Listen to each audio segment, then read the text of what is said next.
É interessante isso, porque ontem, depois eu volto contigo, Holliday, ontem eu mostrei também aquela participação do Valdemar ao lado do Dória. E aí eu tô com alguém, à época que aconteceu a pandemia e que você estava no cargo de deputado estadual, né, Douglas? E você protagonizou algumas manifestações contra o Dória, que naquele momento vilipendiou direitos e garantias fundamentais, direito de ir e vir, obrigando o lockdown, as pessoas ficarem em casa, pessoas que correram o risco de serem exoneradas. Eu falei muito disso aqui ontem, inclusive defendi algumas delas, fui detido no sistema de trens metropolitanos por 4 vezes, falei disso ontem. Então, quando você pega tudo isso que o Valdemar vem fazendo e essa questão que o Holliday acabou de falar, né, que acaba prestando um desserviço para a direita e desautorizando o próprio Jair Messias Bolsonaro, embora calado, mas falando através do Flávio Bolsonaro, quando pega essa questão que o candidato ao Senado deve lutar pelo impeachment de um ministro do STF, né? Com certeza, Caivano. Agora, eu iria um pouco além do que o Holliday falou com relação ao Valdemar. Eu vou ter a liberdade de falar um pouquinho mais, porque eu não sou do PL, muito embora os quadros do PL sejam quadros maravilhosos. Eu tenho muitos amigos, deputados estaduais, federais, vereadores, pessoas de extraordinário trabalho que estão hoje no Partido Liberal, mas infelizmente elas têm que se submeter a esse tipo de loucura do Valdemar, porque sinceramente, Caivano, o Valdemar precisa calar a boca, urgentemente. O Valdemar alguém tem que falar para o Valdemar, cale a boca. Não é possível que ele não tenha um assessor que não diga para ele que não é uma boa ideia ele se reunir com o João Dória, que foi o principal persecutor político de Jair Bolsonaro durante o mandato dele, segundo, né? Ele perde apenas pro Alexandre de Moraes. Porque tirando Alexandre de Moraes, você teve lá João Dória enchendo o saco do Jair Bolsonaro dia sim, dia também, mentindo na cara larga, sendo o maior engodo político que esse país já viu, porque ele não queria cuidar do estado de São Paulo, muito menos combater a pandemia, porque ele inúmeras vezes pediu cheque em branco para a Assembleia Legislativa, a gente teve que simplesmente assinar, entregando nas mãos dele bilhões, não estou falando de bilhões, estou falando de bilhões de reais durante a pandemia, que agora estão sendo investigados pelo próprio Ministério Público, e o Ministério Público encontrou agora problemas com relação a gastos indevidos feitos por João Dória durante a pandemia, e me aparece o Valdemar lá do lado dele, sorrindo, falando mal do Jair Bolsonaro, e não foi só isso. Abanando assim não tem a menor condição, não foi só isso. Ele elogiou o Jorge Messias, meu parceiro, o cara tá sendo nessa de hoje, nessa mesma entrevista, ele elogiou o Jorge Messias, ele teve essa questão, disse que o foco não é mais eleger senadores para impeachments de ministros do Supremo, o foco agora... Ou seja, na contramão do que está se pregando pela direita, como disse o Holliday. O extremo oposto. E agora a gente tem essa pérola dele falando que não tem nenhum problema com o Supremo Tribunal Federal. Ele esqueceu que foi o mesmo Supremo Tribunal Federal que deu uma multa de 22 milhões de reais pro PL em decorrência das eleições de 2022. Olha, 22,9 para dar 13. Caivano, eu entendo perfeitamente o papel de um cacique. Eu entendo. Eu não espero que nenhum cacique partidário saia por aí igual um militante, sabe? Um militante, um ativista, né? Até mesmo se você pega partidos de extrema esquerda como o PSOL, como o PT, você vê um posicionamento um pouco mais político por parte dos presidentes desses partidos. Só que, pelo amor de Deus, o Valdemar faz igual o Kassab. Tem um limite, né? Sabe? Não, faz igual o Kassab. O que o Kassab faz? Ele cala a boca. Você não vê o Kassab falando besteira do jeito que o Valdemar fala. Alguém precisa falar pro Valdemar, e esse alguém precisa ser pelo menos bolsonarista, que não é uma boa ideia ele falar todas essas atrocidades. Ele vai acabar enfraquecendo não só o movimento bolsonarista, como também a própria força do bolsonarismo dentro do PL. Isso é uma coisa óbvia. Muito bem. Eu disse que eu ia voltar com você, Holliday, depois... Eu não vou pedir pro Valdemar aquela boca. Não. Pô, pelo menos você não é hipócrita, já é um ponto, né? Os três estão se entendendo aqui.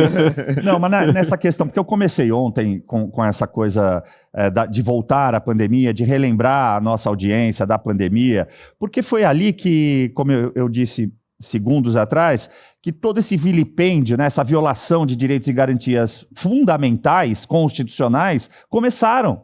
Eu lembrei da DPF 672, que a OAB vai lá e ajuiza para colocar uma competência concorrente do Estado e do município. Para quê? Para tirar do Bolsonaro a liderança no combate à pandemia. Isso teve uma métrica. E essa métrica é que é esse fortalecimento do STF. E óbvio que sempre você tem 11 pessoas, algum deles vai se destacar, às vezes mais de um. E essa pessoa que se destacou foi Alexandre de Moraes, porque em 2019 ele já tinha feito das dele. O Toffoli não teve coragem de manter, não foi homem o suficiente de segurar o inquérito de ofício que ele mesmo tinha aberto. Falou, segura aí, amigão, ó, eu não sou o suficiente forte que nem você e ó, mão da porra pra segurar esta merda. Então, toma pra você. E óbvio, se ele recebeu essa incumbência, ele falou, é comigo.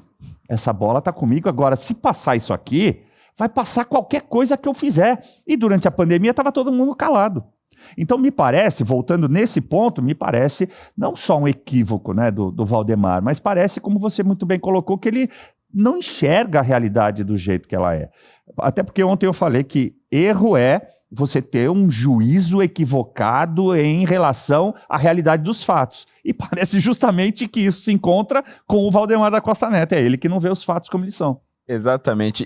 E outra coisa, Caivano, essas declarações do Valdemar, né? Ele tá fazendo essa semana um horror de declarações. É uma Pegou a semana da santa pra isso. Exatamente. Ela vem por quê? Porque nessa semana também o PL fechou diversas filiações de deputados ao redor do país, conseguiu filiar mais de 105 deputados, se eu não me engano, se transformando na maior bancada do Congresso Nacional nos últimos 25 anos. Quer dizer, maior que essa bancada que nós temos agora, só o MDB no governo Fernando Henrique, lá em 98. Então, assim, o cara viu, ó, meu partido cresceu pra cacete, nunca foi desse tamanho. O único sujeito que pode me impedir de falar essas besteiras está preso dentro de casa, então eu vou falar. E aí saiu falando quase que como uma tentativa, ao meu ver, de tentar aliviar a pressão em relação ao STF e demonstrando dessa forma que ele efetivamente não é um sujeito de direita. Agora, claro, vou tentar trazer algo positivo.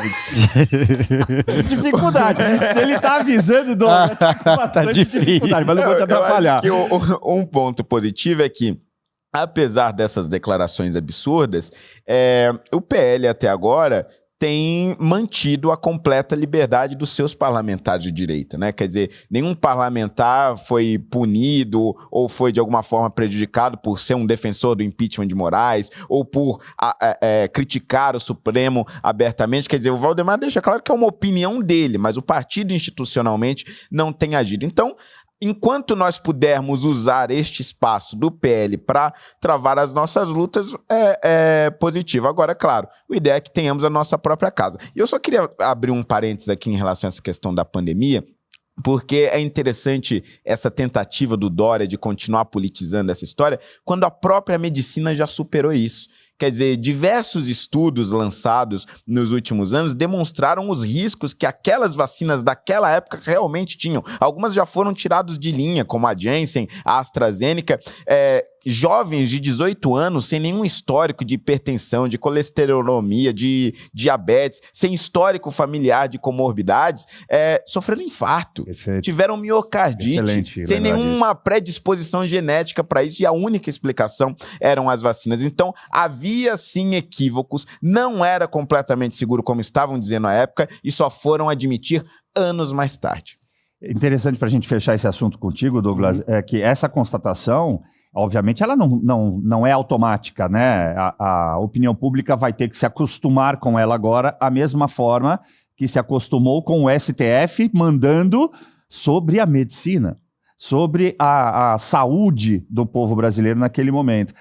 E isso mostra que você estava certo quando você resolveu enfrentar, né, usou da tua voz e daquele momento com o teu mandato para colocar a população na rua e falar, Dória, você não tem essa liberdade. Porque o cara estava todo dia na televisão gastando uma dinheirama, como você falou, dizendo que abriu Cova, né? Esse era o outro, era o Covas, mas ele também. comprei não sei o quê, mandei fazer vacina da Coronavac, que era dele, aí vai precisar só de uma dose, depois precisa de duas, Outra precisa que de saiu de três, linha também. outra que saiu de linha. Sim. Quer dizer, é muito dinheiro que foi colocado para isso e, na verdade, quem mais sofreu e vai continuar sofrendo é a população brasileira. Né? Exatamente, Caivano, e principalmente porque aquela época, para quem não entende, houve o reconhecimento de estado de calamidade não só a nível federal, como também estadual, ou seja, a Assembleia de São Paulo aprovou o reconhecimento de estado de calamidade nos 645 municípios do estado de São Paulo, permitindo que houvesse dispensa de licitação em diversos contratos que ocorreram entre o governo do estado e inúmeras empresas, que é a produção de máscara, produção de vacina, produção disso, produção daquilo outro. E tinham empresas que você ia pegar a razão social, onde tinha lá o CNPJ, o endereço, tudinho, e você colocava no Google o endereço do local e tinha uma residência, tinha um domicílio. Eu falei, peraí,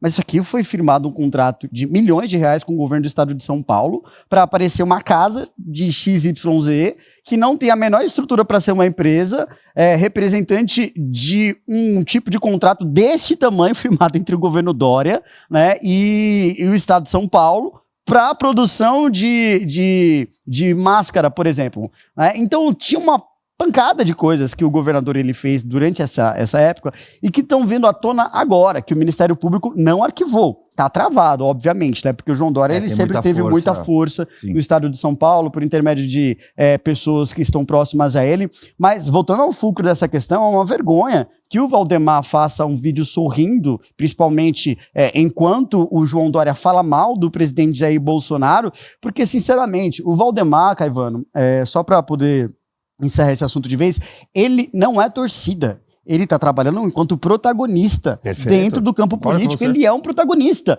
Então ele não pode aparecer sorrindo do lado de uma pessoa que tem esse desafeto gigantesco por parte, principalmente do público bolsonarista. E outra, isso vai ter o resultado que ele espera? Qual é o resultado que o Valdemar espera ter quando ele faz esse tipo de aceno para o STF, quando ele faz esse tipo de aceno para o João Dória, quando ele faz esse tipo de aceno para tantos desafetos políticos do bolsonarismo? Será que ele realmente vai ter um resultado positivo? Porque a gente sabe que a política ela é feita de gestos, a gente sabe muito bem. Sem dúvida. A gente sabe muito bem. Só que uma coisa é você trabalhar nos bastidores politicamente, principalmente se tratando de um líder de partido, uma pessoa que é cacicão, tá aí há anos. O próprio Holliday falou que ele, daqui bem antes do Bolsonaro, antes do bolsonarismo, ele já estava trabalhando politicamente. Uma coisa é ele fazer os gestos políticos deles trabalhando nos bastidores. Outra coisa é ele tentar destruir o próprio partido, destruir o bolsonarismo, destruir tudo, acabar com tudo da forma como ele fez essa semana. Então, assim,